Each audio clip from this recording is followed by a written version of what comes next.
Greetings, everyone. This is David Murphy from the National Black Unity News. And I am so pleased and so proud to have a couple of our editors from the National Black Unity News as my guests. And the reason why they're on here because they have great news they want to share with us. But before I get started, I just want to remind people that the National Black Unity News is a publication by us and is for us. And we don't put down any group or race of people. Our main mission is to uplift us, Black melanated people, and to equal the playing fields. But, you know, the National Black Unity News is what we call a solution-oriented publication. So you can get that other kind of news, who did that, who done that to each other and all that kind of stuff. You can get that elsewhere. But here with the National Black Unity News, you will find unique solutions to our everyday problems. And one of our everyday problems, ladies and gentlemen, is something very important what we're going to discuss this evening. And first, before I even get started, I'm going to do it this way. I'm going to introduce Mr. James Silver, and Mr. James Silver is going to introduce Paula. And if I keep messing her name up, is it Masendaro? Yeah, that was it. Perfect. Thank you. All right. And because I mess up a name, not even my own. But in any case, Mr. James Silver, I had met him several years ago. And he's very, very extremely passionate about what he do and why he does it. He's what I consider a servant. I actually brought the products, and I'm well pleased with it because it gives me peace of mind. And I just wanted to share this before we get started. Ladies and gentlemen, you know, I'm 73, be 74 this year, and there was always a constant thing in the Black community. You know, it is one thing that's going to happen. We're going to die. And when people have died, and I've seen on numerous occasions where family members had to scrape up, nickels and dimes and everything they get just to bury their loved ones. And most people didn't have policy. If they did have policy, it wasn't, enough to take care, of the basic needs. And the worst part about all of this was, and it kind of hurts me to my heart to this day, is that family members, hurting people hurts people. And I've seen family members go at it because, when they're grieving and they say things. And from this day, I have met people 50 years ago, and the family members still do not speak to one another because of incidents of a loved one dying. I mean, people that were so tight at one time. And so these are the type of tragedies because we did not prepare. They did not prepare. And people, those of you who are very biblical, people perish because lack of knowledge or wisdom and a lot of other ways. But, again, I've been out here for a long time on the front line trying to encourage us so that we can do better for ourselves. And that's why I'm so pleased this evening to have two powerful people with me who are making a difference. And I'm going to let them explain this to you. First, I'm going to introduce Mr. James Silver. Welcome to my interview, sir. My name is James Silver. Murphy pointed out to you all, that I am extremely passionate about families not having this burden on their families. I just tell my story that when my parents died, because of our lack of knowledge of how the funeral process worked, because we didn't have enough monies to pay for funerals, it ended up costing us more than it should have cost us. As a result of this, I often tell families that when my parents died, I felt like I got financially raped by the funeral home. And the funeral home did their job, but I felt taken advantage of. And I'm sure so many other families go through life and they feel the same way. They feel taken advantage of when that happened. The Bible tells us in Proverbs 13:22 that a good person leaves inheritance to their children's children. In order to leave an inheritance, we gotta be able to pay for at least the final expenses, so that there is that part is taking place, and the monies that are left over can go to those children and their grandchildren. But if they don't take care of that final expense, then that family is left struggling to figure out how do we pay this cost. So I'm going to end with that. I'm going to introduce my business partner here, Miss Masendaro. I'm going to let her tell her story, but I met her several years ago through her sister. But I'll let her tell her story. Miss Masendaro, please join us. Okay. Well, thank you, gentlemen. Thank you for letting me be here. I met Mr. James Silver several years ago because my sister was taking an online debt-free management course that he was teaching at his church. And I went to her graduation because it was online. And at the graduation, I was like, you know what? I want to take this. And I took the course. And by the time we got to the insurance section, he was just so passionate about it.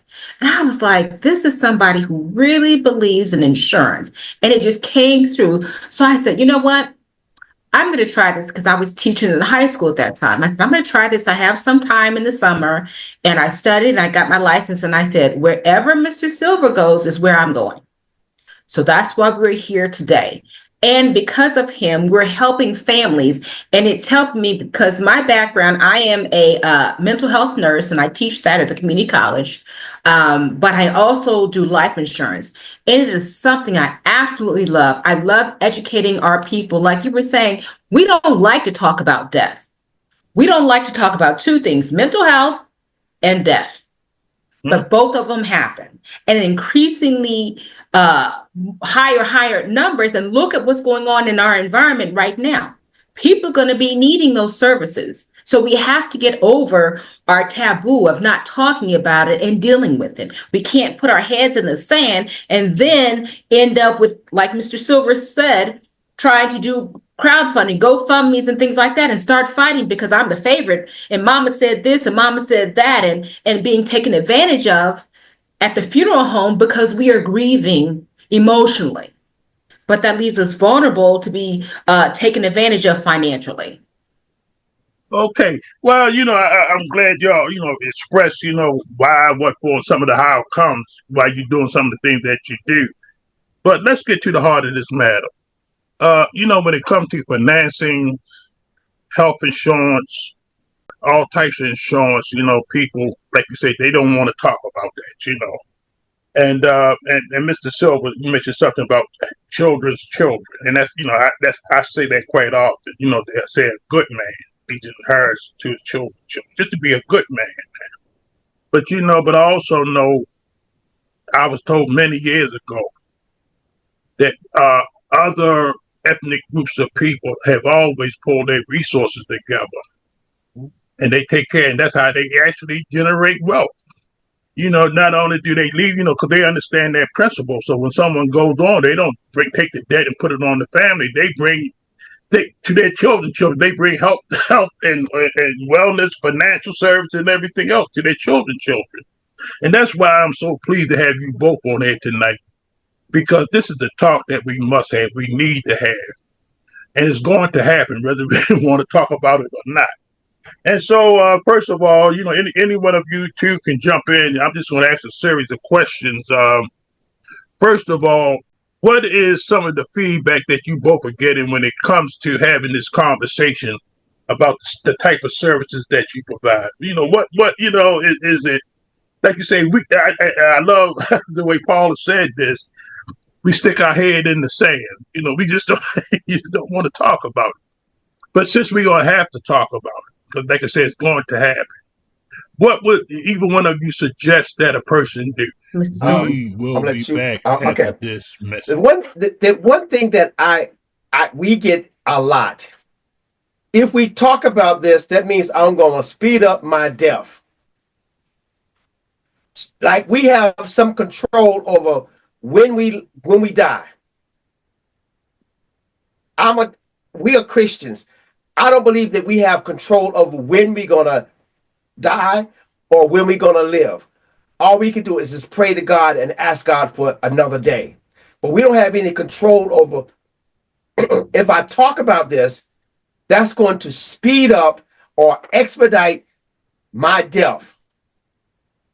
I talk about this every day of the week. I don't believe that I have sped up my death. What I have done is I make sure that people around me are educated to the point that says, if you don't do this, I know what's going to happen to your family, because you're going to put a burden on their family. And when you do die, they're going to be sitting around here crying. On top of the crying, they're going to be trying to figure out, how do we pay for this expense? Absolutely. And another thing they do is figure that they have enough time. And like Mr. Silver said, we don't know. Our days are numbered from the very beginning. We don't know when our numbers come up. Just like if I play the lottery, I don't know when I'm going to get that lottery either. But that's what we hear. Oh, well, I have enough time. So people feel, even if their family members are more seasoned, okay, they still feel they have all the time in the world to take care of this. And so they just put it off. Or they also say, and Mr. Silver can attest to this, oh, I have insurance, but don't know what kind of insurance they have. Okay. Yeah. Don't know how much it's worth. Don't know when it's going to pay out. May not even remember who the beneficiary is, and may have gotten it so long ago that it doesn't cover the needs that they have right now. When we get insurance policies, we tend to take them, put them in the drawer, and close it, and just know I know it's somewhere. And that's about all we know. You know, I'm glad you. Go ahead, sir. They can find those policies when they need them. I'm sorry. No, because you was hitting on something that like I say. First of all, people have they think they have time to take care of this. And like I say, no one really wants to think about death in the first place, and no one want to think about themselves dying. But like I say, it's going to happen. But since we are talking about this subject matter, and people need to hear it. And people I'm gonna be straight up about it. People are extremely confused because so many people have come after me and at others saying, do it this way, do it that way, and this one is good, that one not good, and like I say, lack of knowledge. That sometimes we bombarded with too much information, and a confused mind sometimes does nothing. And so we turn on the TV, radio. We bombarded with all types of advertisements saying this is the way, this does that. But people still, once they get into it, they find out something different, or this that. So first of all, let me ask both of you: what type of insurance do you provide, and how does it service the people that you deal with? All of this. Okay, we provide whole life, not term. Okay.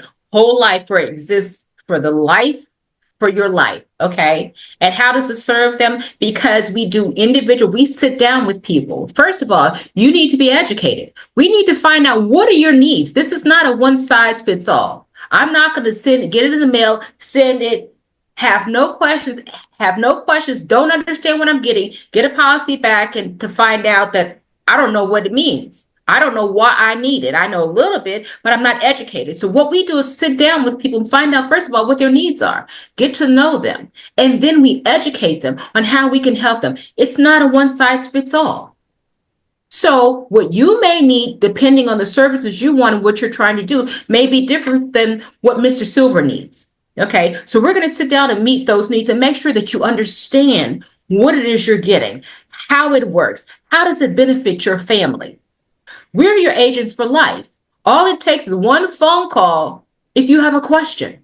I had a client come to me today. They're in a pickle. They want to know, okay, well, do I have any money in my policy? Absolutely. I called Lincoln. Oops, excuse me. I called a company. Okay, it wasn't Lincoln, but that's what I was thinking today. But I called a company to find out how much money the person had in the policy and was able to give them that information. It's up to them. Okay. So people are not even educated that if you have a policy, a whole life policy, it does accumulate cash value. And one of the things you could do is borrow against that if you need it. So think about this. We oftentimes see these commercials on television, and we are bombarded by these advertisements that come in the mail. I get them every week, buy this plan, buy this plan. And they don't, and most of us don't even read the fine print and may not even understand what is being offered. And we think that someone at a distant location is going to have your best interest in heart. You don't have anybody to ask the question. You call them, you're going to get somebody different each and every time. If one of our clients calls us, we encourage them to call us. Don't call the company. Don't even call the home office. Call us first. Let us get the answers that you might be required. Because if you get the answer, it may confuse you, even still. So let us get the answers, like Paula did today. She got the answers for them, and then she can relay that and how it benefits them at that particular moment. Okay, let me just say this. When you and I had that conversation, and I explained to you that, because I said in the opening that I've witnessed in so many occasions that, what families go through when a loved one pass on. And I had some extremely close friends and family. I came up in a tight-knit community. Everybody knew one another. And so, we would go to the funerals then afterwards, and I actually seen fights break out. I see people just get up. I mean, extremely upset and uncontrollable. And like I said, even till this day, some of them still don't even communicate with one another just because of this. But one thing that caught my attention, I don't know who did that with me one time, but someone asked us to write our obituary. Wow. While we were still living, just what would you say about yourself, and what would you want people to know about you? And that kind of stuck in my head. And one time, and this, I like to keep it real. I'm just telling y'all now. I ain't one of them journalists. Bang, bang, bang. Like to keep it real. Look, what happened to me one time is that I got real sick. I had cancer. Oh, I'm sorry. And I had open heart surgery. I had stroke. I done been through the mill. And the first cancer thing, they say it was 3.9 or something. Prostate cancer. And I just caught it, and I didn't know. Doctor already thought it spread all over the body and stuff. But in any case, I said, well, just in case, I'm going to plan my funeral because I didn't want to just know anybody's talking about this. I want some people that actually knew me to come to my funeral and say this. And I was selecting the people. I was doing up the whole 9 thing. Mm-hmm. But then it came to the other part. Who supposed to get what? Who do I leave this to? I had some, like I had a brother who loved music like myself. Some of the smaller things that people fight over. My records, we used to back in the day, people, for those older, we had records back in the day. And albums and stuff like that, tapes and stuff like that. And I said to myself, me and my brother love music. I said, I would love for him to have my collection.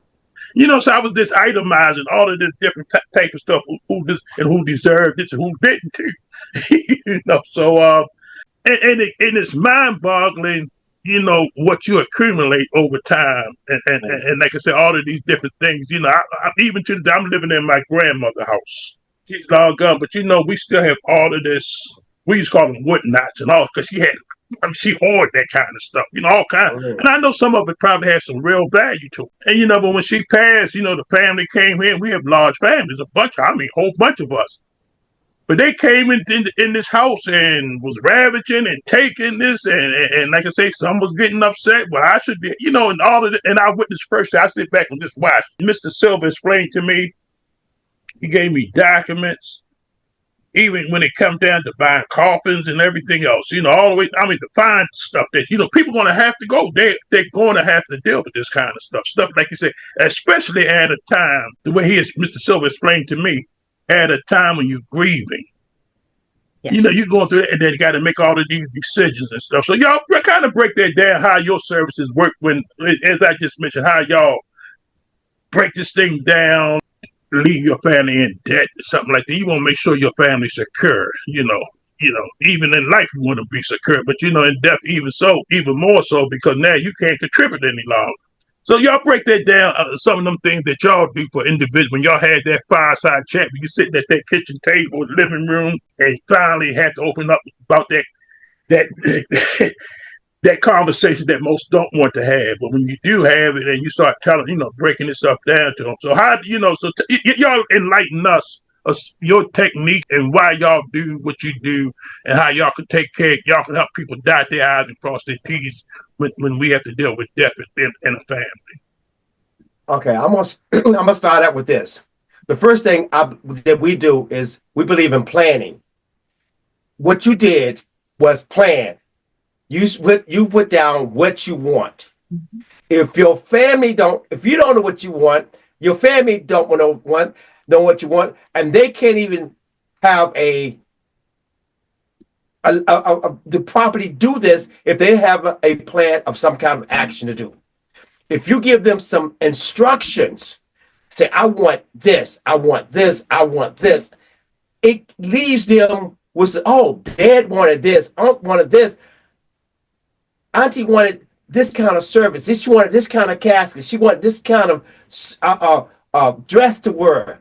I don't have to guess about it. I don't have to guess about this. And by doing that, you telling your family, says, okay, now don't overspend. Don't do, here's what I want. In fact, you may not know this, but you can go online and pick out your casket and tell your family which casket you want. Colors, everything. We have a client down in St. Mary's County. She laughed because she knows exactly what I'm going to tell. When we sat down and had this conversation with him, he's a Dallas Cowboy fanatic.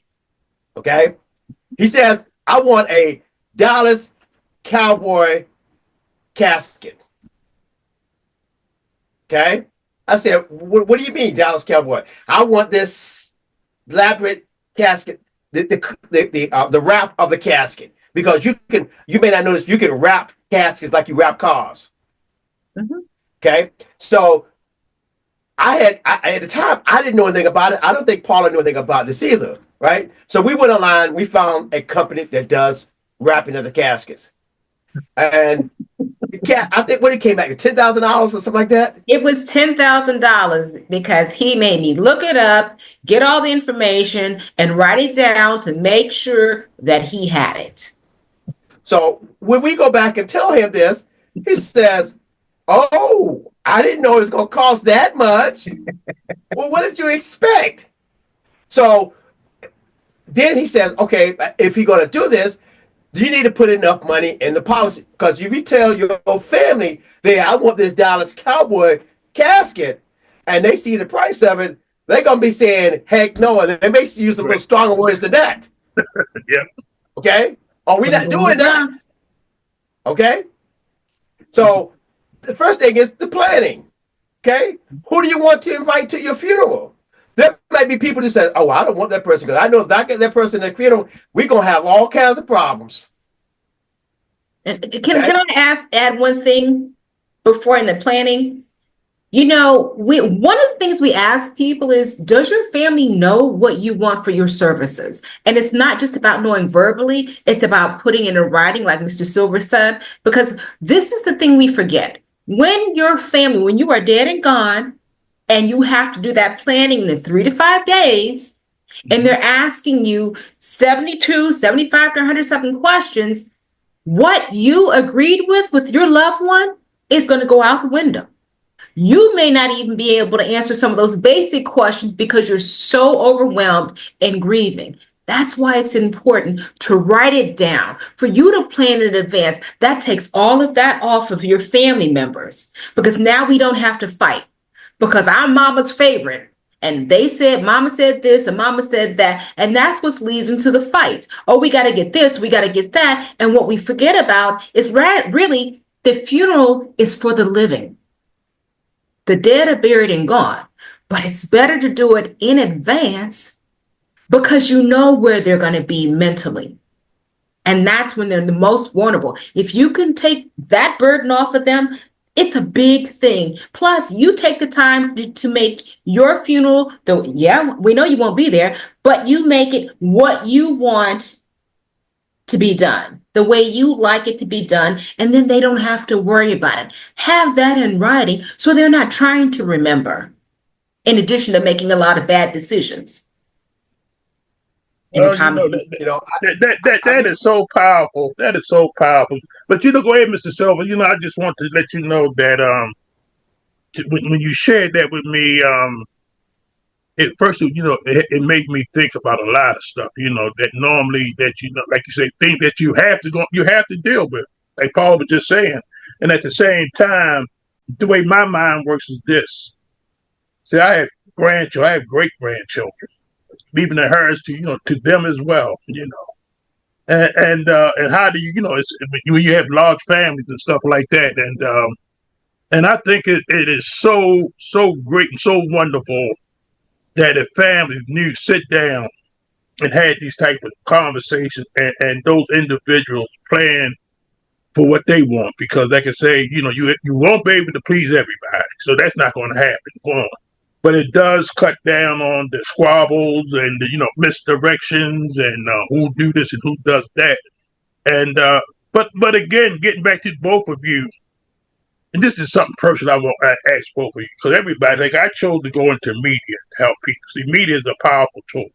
Mm-hmm. I don't think I chose to go, and I think I was called into it, so to speak. Both hand in hand. But nevertheless, this is where I'm at now. But for the two of you, now you probably have done a lot of other things, but you ended up on this particular road.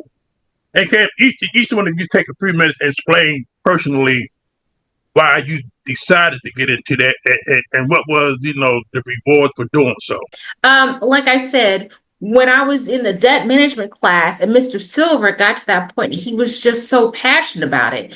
And I actually had worked a long time ago in dealing with life insurance, but not selling it. And I was like, you know what? That's so important. It is so important. It's something that in our communities of color, we don't deal with. Now, back in the day, maybe your grandmother, your mother's mother's mother, they talked about death. They planned for it. So when they died, their children didn't have any problem because it was all taken care of. But we stopped that because of the taboo associated with that. So I'm like, okay, well, this is important. And I love to meet people. I love to interact with people and forming relationships. And I think people are interesting. But it was also being able to educate people about the importance of this, because I didn't know. I had no idea before I went into life insurance. We're always thinking, okay, so when somebody dies, it's the funeral and the cemetery together. No, they're two different things. Two different costs covered two different ways. I had no idea. It is a lot more complicated. There's a lot more that goes into it than you would ever know, because it's just something we don't think about until it happens. And by that time it happens, it's like somebody's rolling over you with a Mack truck. You just hit with a Mack truck. Okay. So when your loved one dies, you're hit from the front. When you go to a funeral home, you hit from the side. Okay. And it just takes you out. And I'm like, we don't need to do this. And as Mr. Silver always says, our people perish for lack of knowledge. And this really fits it. So it just spoke to me. And because I love people and I love people to sit down and understand and developing those relationships, that's just what works for me. Because a person can't get an answer through an answer that they have to a question they have that they really want to know, and maybe they think it's stupid or nobody can answer them. They can't do that through the mail. But by me sitting down with them, I can educate them, give you more knowledge than you need. And that's okay. Because you know what I want you to do is make an informed decision about something that is so important. Because what we don't do is we don't think about, okay, so I got a car outside. All of us have cars. We didn't just go to the first dealership and pick out the car, right? We did some research on it. We had enough time. When somebody dies, you're talking about roughly the same amount of money that you're going to have to come up with in 3 to 5 days with no advanced planning. That's the reality. So it speaks to me, and it's the people that I love and the education. That's my passion about this. Mr. Silver? Thank you. My passion comes because of what happened to my family. Okay. I take it personal. And I talk about a planned legacy as opposed to an unplanned legacy. A planned are when people have things in place and things go the way they should. Well, my parents didn't have a whole lot of money, but they had a lot of love. The one thing that my father taught me, a lot of lessons, the one lesson he could teach me was about finances.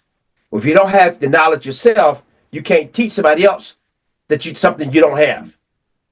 So when my parents died, I saw the burden that it put upon us because there was not enough money for the funeral. And 15 years later, I'm still talking about the burden that was put on the family. We got through it. We got through it. But it put a financial burden on us. As a result of that, I said, I got to make it my mission, my passion to say, if I can help one person so that this doesn't happen to their families, not be taken advantage of. I used to think that the funeral home had our best interests at heart.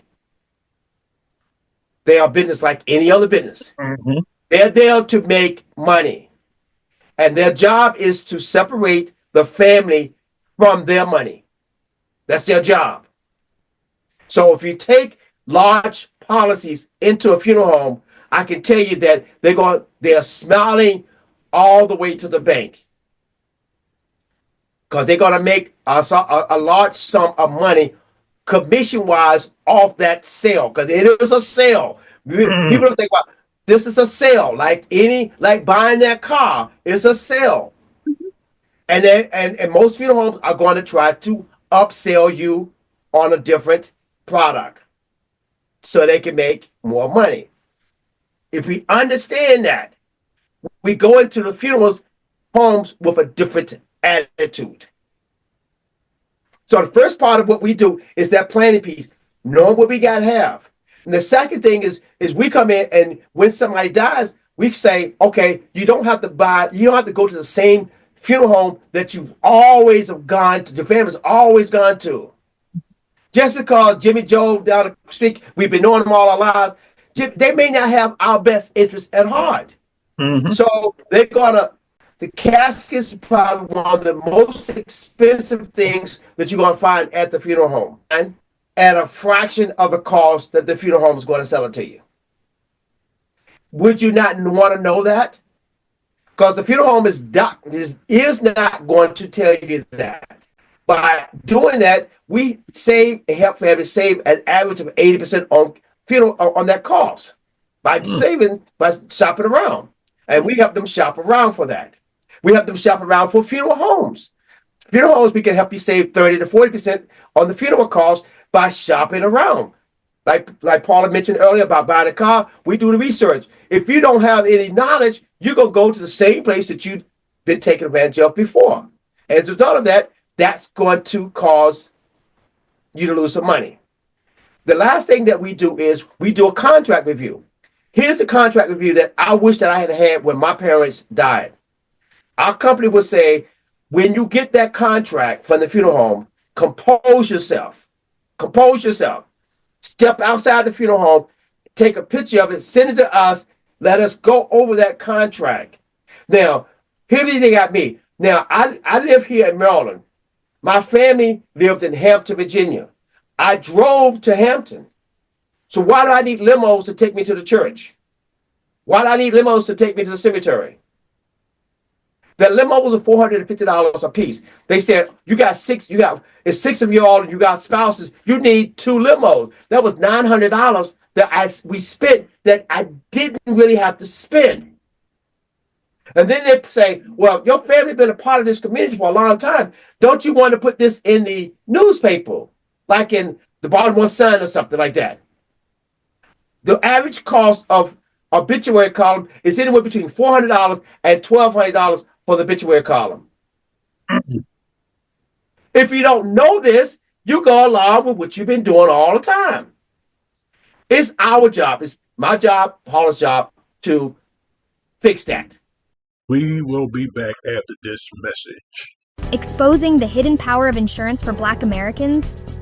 Let's dive in. Insurance isn't just a piece of paper, it's a safety net. Think about life insurance. It makes sure our loved ones are taken care of if anything happens to us. That means no scrambling for funeral costs or daily expenses. Health insurance? It's like having a superhero cape. It helps cover medical bills so we can stay healthy without breaking the bank.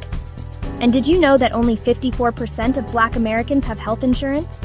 Home insurance is another big deal. It protects our homes from disasters like fires or floods. Imagine losing everything and having to start over. So why is this all so important? Insurance helps build generational wealth. It helps us bounce back from setbacks and keeps our families stable. So protect what matters most. And let's secure our future together.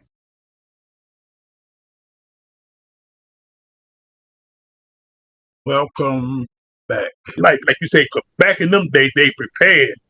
This is what they wanted. And she had all, and it was such a elaborate, because I remember as a little boy watching that funeral session, and it hit me so hard, the way they, the horses, and they had all the people lined up in the streets and stuff like that. And of course, that famous scene when the daughter comes in there at the last minute, break through the crowd. But like I say, but she was prepared, even though she was the maid and everything. She saved up her pennies and this, that, and she knew exactly what she wanted. Before she died, she gave it to the gentleman and said, "This is what I want." And Mr. Silver, and that's almost pretty how you presented to me. So when I fill out the paperwork, then I can hand it back to her. This is what I want and how I want it, And as I said, I had to write my own obituary at that time, and I have, like I said, I over the years I met so many great, wonderful people that I interacted with. Even when it comes even to the funeral services, who I want to say, because I don't want nobody, don't know a word about me, and saying this and saying that. But see, all of the little fine details that y'all bring to the table, it's like I said, it's a peace of mind just to know that, this is taken care of, and also for those of us who are older, know that we see the results of not planning. And they were not good at all. And so, so you do provide a great service. Now, if I want both of y'all to speak on this, because I want to make a special appeal to us Black melanated people. And we all three agree that this is a conversation most people do not want to have, but it has to be had. If you're going to do it this way, it's going to happen that way. And so, you don't want it to go that other way, because you already seen, you had lived to it. If you live long enough, you'd have seen the results of that. So since you're going to have this conversation, what would you say to us, Black melanated people, why it's so important to have someone like you to sit at that table or sit in that living room with you and just have that discussion, even if it's online on the telephone or something? That why do you decide that you think they should really sit down, and what appeal would you make to us why they need to have this conversation with you? Okay. I would say, well, first of all, you get to know you have an agent for life. Sit down, ask me all the questions that you've always had, something you heard. Let me break down for you what type of life insurance it is, because what happens is people say, "Oh, I have life insurance," or "I have insurance." Sometimes people are referring to health insurance and not life insurance. Second of all, they don't know what type. So let me educate you about that. If you have a term policy, which is something that terminates after a certain time, what people don't understand is, yes, it started out at $35 and I got $150,000 of coverage, but by 70 or so, you may be paying a couple of $100 for it. So you're trying to figure out if you're going to have life insurance or you're going to have medication. So what do? You drop the life insurance. So now you're at 70 something years old and you need to get some more life insurance. Now you're looking at it and like, oh man, it's so expensive, because it's based on three things: your age, your gender, and your medical history. And as we get older, we tend to have some medical challenges. So our medications and things like that might drive up some of that cost. But you need me to sit down and work with you on it. What are your needs? Who are you trying to cover? What kind of program do you want? Do you want a funeral? Do you want a memorial? Do you want to be cremated? A lot of people want to be cremated now. Mm-hmm. They have to understand, yes, it's cheaper at this point in time, but that cost is going to rise. And there's different types of cremations. So let us educate. Let me sit down and educate you about that. Because when people are going to look at life insurance, let's be for real, the times are hard. But what we're doing is we're just looking at how much it costs. We're not looking at what we're getting for what we're paying. Okay. And a lot of people are getting mailings and things like that. And if you don't know the difference in life insurance, you might get an accidental death and dismemberment policy or AD&D policy. Oh, good. I'm going to pay $15. I'm going to pay $25. I'm going to get $150,000. But if you don't know, because you didn't let us look at what you have to educate you, if you don't know, you think, oh, okay, I'm covered. My family's covered. When I die, they get $150,000. But you died of natural causes. Accidental death and dismemberment says you have to die in an accident for you to get that to pay out. So that $150,000 that you thought that is going to pay for your services and give money for your family or legacy, that's null and void because you didn't die by those processes. And now you all your family's got to come up with $8,000 to $12,000 plus, depending on what type of service you want and in a hurry. So let us sit down with us and let us educate you on that. So you understand what is it that you're getting for your money? What is it that you need? Because you don't even know what you need. And life insurance needs change as we grow different stages of our life. But because we think everything is the same, the life insurance is the same. But let me ask you this. I ask people, okay, so if you have a heart problem, are you going to go to the neurologist, which is the brain problem? No, you're going to go to the cardiologist because that's their specialty. It's the same thing with insurance. Insurance is not the same thing. Okay, so let us educate you on that. It doesn't take that long. Because we like our families to be fully educated and understand what they're getting and why they need those services. Okay. Mr. Silver? I don't know what else to say after that. But here's what the caveat I would put on this. What she described, you're not going to get from that mail order insurance company. Mm-hmm. They are there to sell you a policy. So if anybody who has those mail order companies, I would love for them to go back to the company and ask them, what is the typical payout on the insurance policy? Insurance companies typically take anywhere between 3 weeks to 6 months for the payoff. And that's when you get your benefits. And reason why families don't understand that is because they take their policy to the funeral home. Okay? The funeral home is going to charge you a fee to take the policy from you. They're going to turn around and sell that policy to a finance company. And the finance company is going to say, I'm willing to hold on to this policy until the insurance company pays out.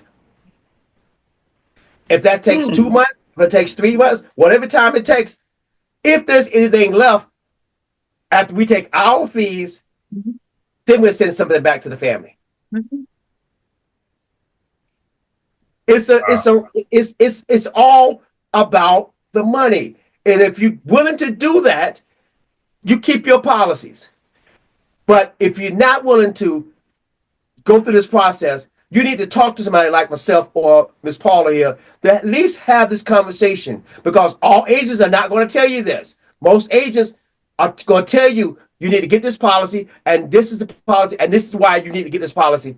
But they're not talking about what happens when you die and your family gets left struggling because you bought this type of policy.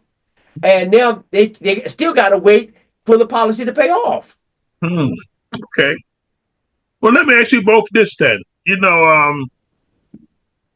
I'm listening to you, like you say, it makes every sense in the world to have someone like the both of you sit down with people, to explain the why, the what for, and how it comes, how things work. So like you say, when you know better, you do better, so you can make wise decisions and everything.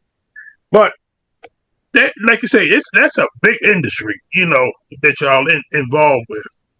And there's a lot of people maybe retired, maybe looking for, just like as we all know, the government's laying people off or taking the foreign people, and people are looking for ways to make money, especially the type of money that they was accustomed to, or even more. And so I do think I have a somewhat understanding that you both can assist people if they want to come into the industry, and y'all have ways to help people to do that. I don't know how that works, but uh, seem like sometimes things can be very competitive. It look like y'all have a system where y'all can help each other. Can y'all just kind of explain that to us? Well, let me say this. Even this evening, we're having a Zoom this evening at 8:27 to educate families, anybody who wish to come into this industry tonight. Okay. We can show you how to get into the industry. We show you the money. The reason we're with the company that we're with. I was with a previous company, and I went to conventions and I looked around the room. I'm saying, where are the blacks? I saw people from India. I saw people from Pakistan. I saw people from all these other countries. But I said, where are the blacks? It got to be some blacks in the insurance industry. But this has been a predominantly white industry for hundreds of years. Okay. For hundreds of years. They're making mega money. The largest companies in America are the banks and the insurance companies. Mm-hmm. If you go downtown Baltimore and look at the companies that are right there downtown by the waterfront there, and see those tall buildings, Transamerica, Bank of America, Wells Fargo, those are those huge corporations. They're the ones who are separating our money from us. When I came into this particular company, I looked around the room. I'm like, wow, I was overwhelmed by all the blacks I saw in this industry. We're talking black unity here. I saw all these blacks in this industry, and these blacks were willing to wrap their arms around you and say, come, let me show you how to make money in the insurance industry. Black millionaires. We can make a phone call right now and get a millionaire on the phone. I don't know how many text. We was at an event a couple of weeks ago. We was at a job fair, and I'm like, Paula said something to me. Can we show this tablecloth? Because there was a TV reporter there. Like, I don't know. I literally called this millionaire on the phone to ask her the question. She didn't answer the phone, but she called me back about 10 minutes later. I don't know too many millionaires that you're going to call you on the phone. This same lady lives in South Carolina. She came to Baltimore. She called me and said, James, my husband and I, we're coming to Baltimore. We want you to come to lunch with us. Like, I don't know what he means that's going to say, invite me out to lunch. Absolutely. So call the agents on your team. We have this opportunity that we open it up to people of color that they can make a substantial amount of money without a college degree. You don't even need a college degree. Okay. We have two young men in our company that are 25, 26 years old, going to make $200,000 this year with no college degree. Well-spoken, articulate, and it is a culture that I have never experienced. So for me to get into this, in this arena, in this environment, I am never going to get out of it, because it is not a dog eat dog and the crabs in the barrel. It is, let me reach down and teach you and encourage you and pour into you and teach you. Let me tell you, we had a meeting, or a weekly meeting the other night, and one of my children, 15, and she said, well, who's that talking? And she leaned over and she looked at the person's name and said, oh, I know who that is. That's such and such. And then she was able to break down who was who in our company in terms of the hierarchy. of our leaders who are pouring into us, she was able to say, oh, this is this and this is this, and knew who they were because she's been around. And I want her to be around because I need her to understand what it looks like to be Black and run your own business and write your own ticket. So you want, it's a family thing too. So we're encouraging our next generation to become involved and to study and to better yourself. And there's a lot of personal development, because as we're always learning, our wonderful director says knowledge and success is 6 inches between your ears. And so what we're doing is we're reading so we can change that mentality that a lot of us were born with. But it's so powerful. It's such a wonderful culture. I've never experienced it in my life. Seriously. One of our main director, our senior director, has a Learjet. I don't know too many Black men owns a jet. Owns a jet. He flies around the country to see his people. He flew up here from South Carolina back in October, November time frame, just to sit down and have dinner with us. I don't know too many people do that. Well, it sounds like y'all had such a culture. I can feel your passion on this. Y'all have such a powerful culture, fame and fortune and everything just by helping people. And that's a powerful thing. Make money and helping people at the same time. You don't get no better than that.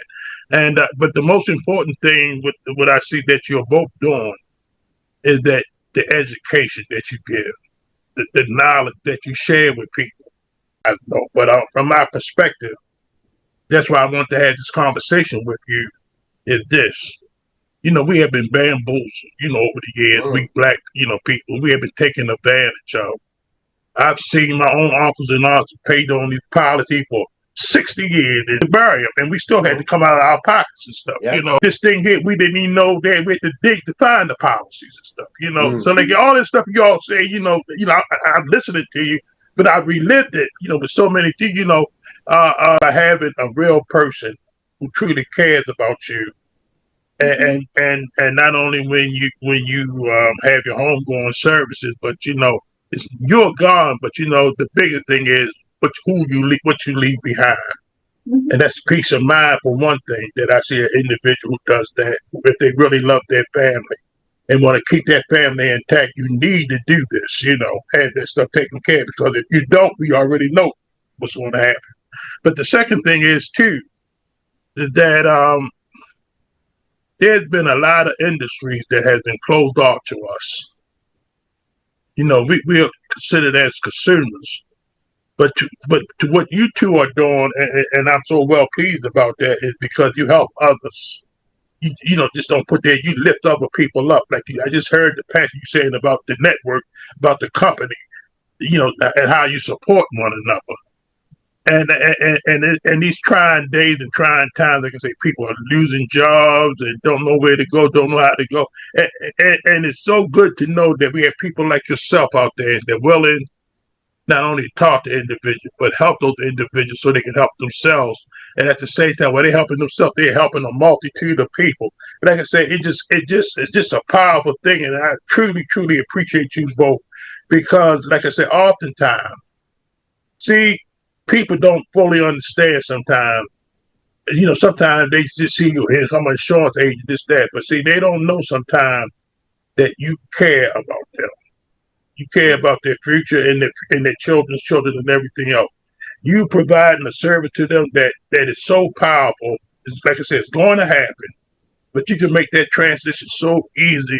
Hurting pain, like I say, hurting people hurts people, and while they're going through this. But y'all can make that transition so smooth. And so powerful. And not only that, make sure it's enough funding in there, so not only take care of your, the basic needs that need to be at that time, but for future generations. You can even have something left over to take care of a lot of that stuff as well. And so what you're doing is so powerful, because like I don't know about what school y'all went to, but when I was coming, they never taught us about money and finance, how it works and stuff like that.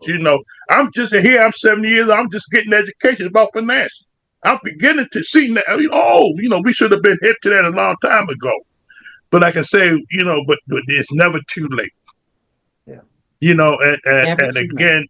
again, I'm gonna share this video with people because what you're doing is life altering, and it's just a powerful service, and we need to know. And I'm just speaking to my people now. We Black melanated people need to take heed to what you just heard this evening because, like I say, it's such a powerful service, and the peace of mind, especially people in my age bracket,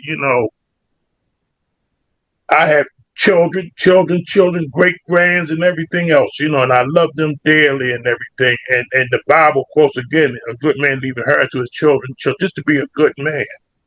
But it's a wonderful thought. I feel good now because when I do go on, I have information that my family can use. Who do this? Who gets what? How this is supposed to be? And all of the other stuff, sitting around that table squabbling and fighting over this and everything, all that's out the way. And so I just wanted to thank the both of you for taking time to be with me this evening and sharing information. I know it's more to what we just discussed tonight, but again, I believe people have enough information that they need to sit down and talk with you. And even if they can say, let me ask you one more question before I depart from this. How much does it cost for you to sit down and talk to people to get them that education? It doesn't cost anything. What? Say that again. Hold up one more time. How much does it cost? It costs nothing to sit down with us. Let me tell you something. We believe so strong in what we're doing. We say, hey, let us look at your policy and see what you have so we can educate you on that. If you have enough coverage in the policy you have for what you need and it meets that need, okay, here's my card in the event you need anything in the future or you have other people that may need our services. Because that's not what we're trying to do. We're not trying to rip you off, but you need to understand what you have. I had a gentleman, he didn't buy from me, and that was okay. I said, he said, oh, I got this $75,000 policy. Okay, well, let's just call and make sure. My sister has it. Call the sister couldn't tell us, call the company. Okay, fine. This person did not have a $75,000 policy. They had a $7,500 policy. There's a big difference between 75000 and 7500. He didn't buy from me. That's okay. But I left him understanding you don't have what it is that you think you have. And so what you need to do is consider X, Y, and Z based on the conversation we had and what you're trying to do. And I left it at that. So it costs nothing to sit down with us. Wow. So I'm going to add one last thing to that. So I always ask my clients, it's a policy that you currently have. Is it for your family or for your funeral home, for the funeral home? They say it's both. Okay. So if you only have a $10,000 policy, I'm going to tell you, your family ain't going to get anything. Mm-hmm. Your family not going to get anything. So you got to figure out so they just told me you're going to leave it to the family. Now, if they have a $50,000 policy, I asked them, so how much you think the funeral is going to cost? You've got a $50,000 policy. They said, well, maybe 15 to 20,000. The more money in that policy, the more money the funeral home is going to try to get. Mm-hmm. So the funeral is going to cost more because they're going to appeal to that emotional side of, you need to get, your mom would love to have this, and you like to get this doves release, and you need to get the bronze casket or the mahogany caskets, and they upsell. So they're not going to get what they think they're going to get. And then if you give that policy over to the funeral, again, you got another component there that's going to take some of that money. So they're not going to get what they think they're going to get.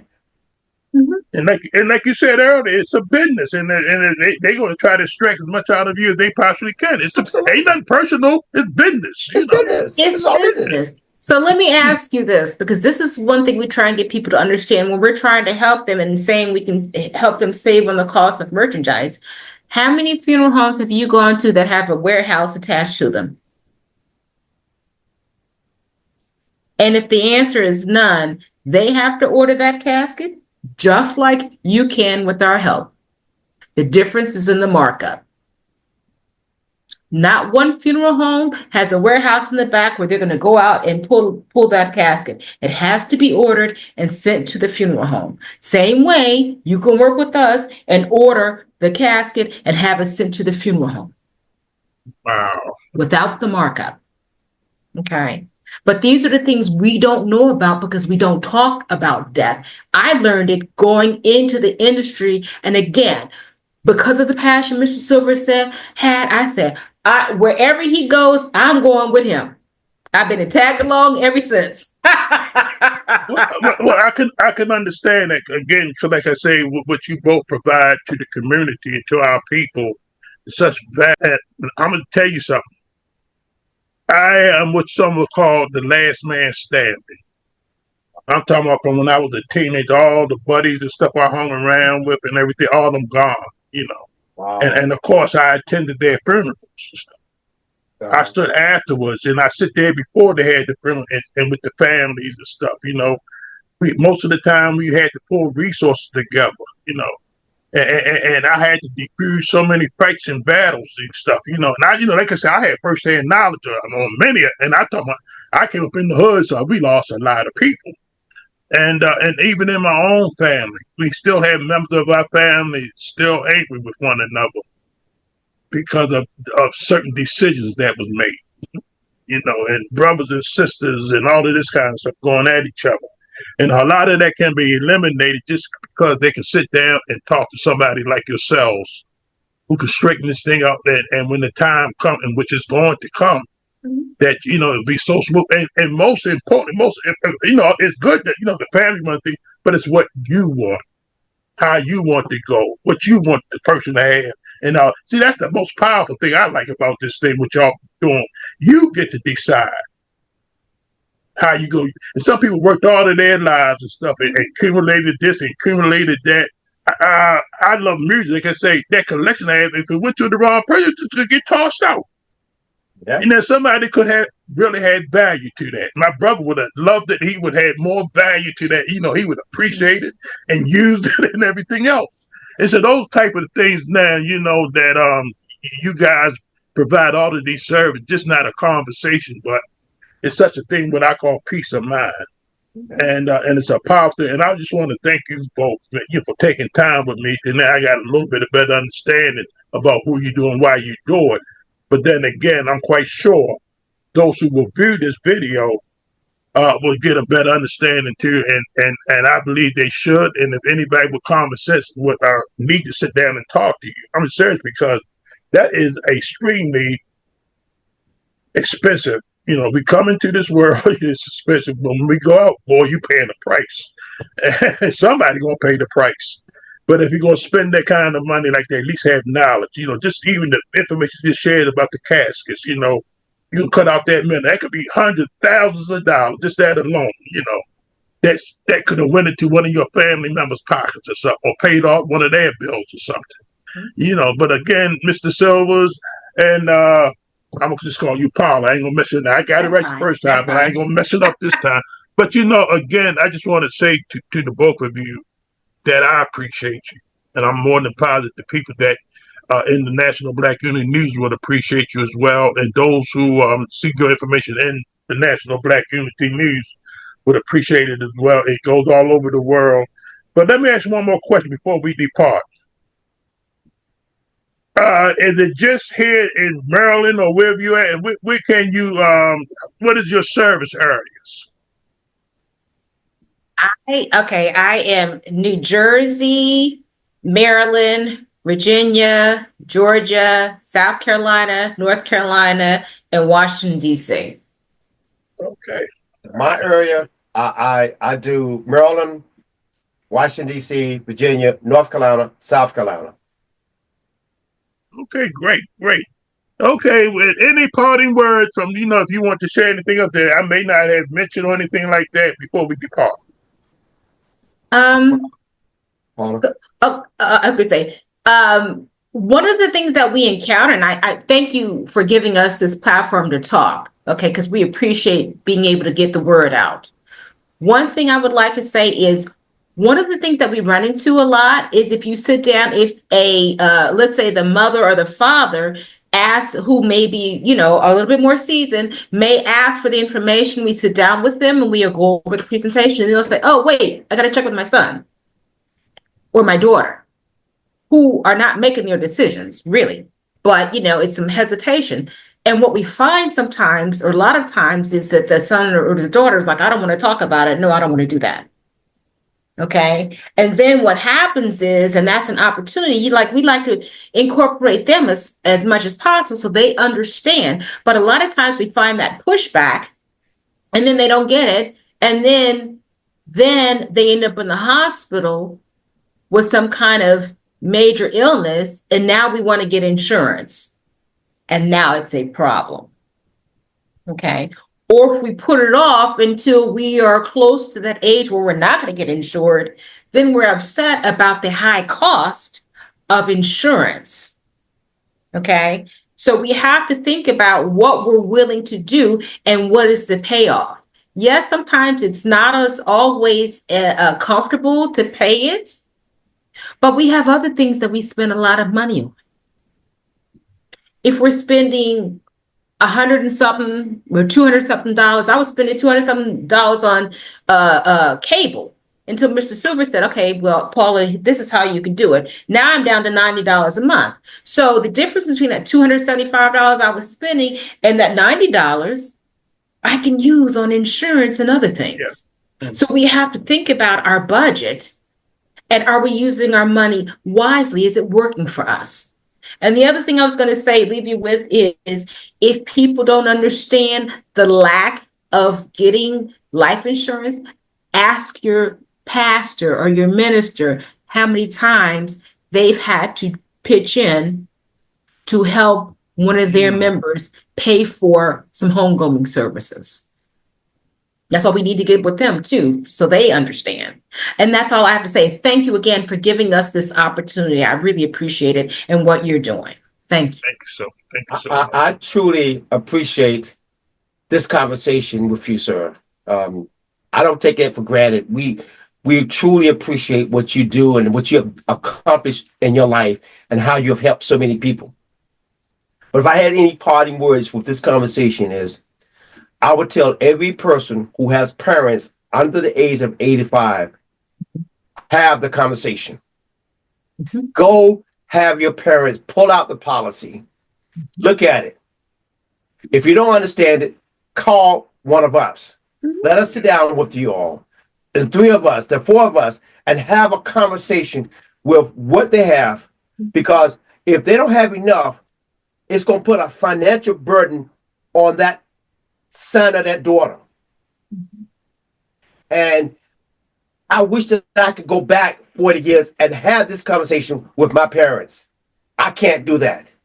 But all I can do is appeal to anybody who is under the sound of my voice to at least have this conversation. If you got parents, if you got aunts, you got uncles, you got people that you care about, that you might be financially responsible for at their death.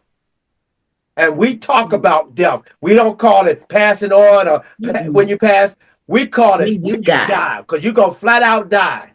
And when you die, it leaves a burden on somebody if it's not taken care of. So I would encourage each and every person who has a parent under the age of 86. We can only cover somebody up to the 85 years, 364 days.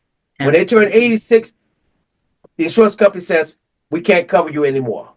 So anybody under that age, we encourage you, children, please have a conversation with your parents. Can I add one other thing to that? Sure. We also say to people, listen, if you can't afford everything you want, it's better to have something rather than nothing, because the funeral homes can work with something. Yeah. Always encourage people to do that. I may start at X amount, I can add on later, but at least I'm covered. Yeah. That's the important thing. A funeral home can't make nothing from nothing. And let me tell you something, they'll put your body on ice and charge your storage fee sometimes, depending on where you go, if you don't have the money. So you see, it's not unusual sometimes for you to see people died in March and they're not buried until May or June because it was a financial challenge. Yeah. But that clock is ticking. The ticker is ticking, like, people who used to have not Ubers, but the taxi cabs. Remember the taxi cabs? And it ticked and tick, tick, tick. It started when you got in and it kept going until you got to your destination.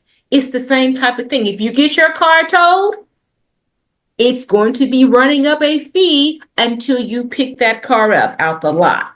Okay. And it can still apply to funeral homes as well, because it's going to cost something to store that body. I'm not saying all funeral homes, but this is business and we need to understand that. That's something we never think about. Okay. All right. So again, I just want to thank you both and for taking your time to be with me this evening and to share this valuable information to not only myself, to us as well. And I appreciate you, and I'll let you know this conversation is concluded. The National Black Unity News key strategy is the aggressive pursuit of providing Black business owners and services with the most effective and diverse means of connecting to their target customer, Black people. The National Black Unity News presents information from a variety of sources in a unified way. We focus our attention on the international, national, state, county, city, and local communities. We offer newspapers, business members directories, online podcasting, live networking events, and social and business networking. Our ultimate goal is to furnish businesses with a convenient way to market and advertise their products and services with affordable yet effective results. We also will provide a multitude of services that will educate and inform our consumer base so that they can support Black businesses and services. The National Black Unity News objective is to provide our Black people a way to enhance their quality of life. We offer services such as consumer protection information. We provide articles, workshops, and seminars to give insight into our Black businesses and services. We will offer a variety of subjects from buying peanut butter to purchasing a home. The bottom line is that we will offer information so that all can have an opportunity to be healthy, wealthy, and wise. The National Black Unity News is dedicated to providing our participants with result-oriented advertising and marketing support. We are committed to providing products and services that benefit our people. The National Black Unity News is the top circulated Black newspaper in the United States and beyond. We are self-supported and self-sufficient. We do not depend on outside entities to sustain us. Our focus is to support Black businesses and Black people. We design our services so that they are affordable so that all can participate. Even the most challenging budget, you can participate with us. The bottom line is this: no one is coming to save us but us. God has blessed you with a vision, business, or service, then pick up the phone and call us. Let's talk. You do not have to carry the full load. Help is here. The time is now. Help us to help you, so that we can help ourselves. The National Black Unity News, a newspaper for you and by you. Helping us to help ourselves.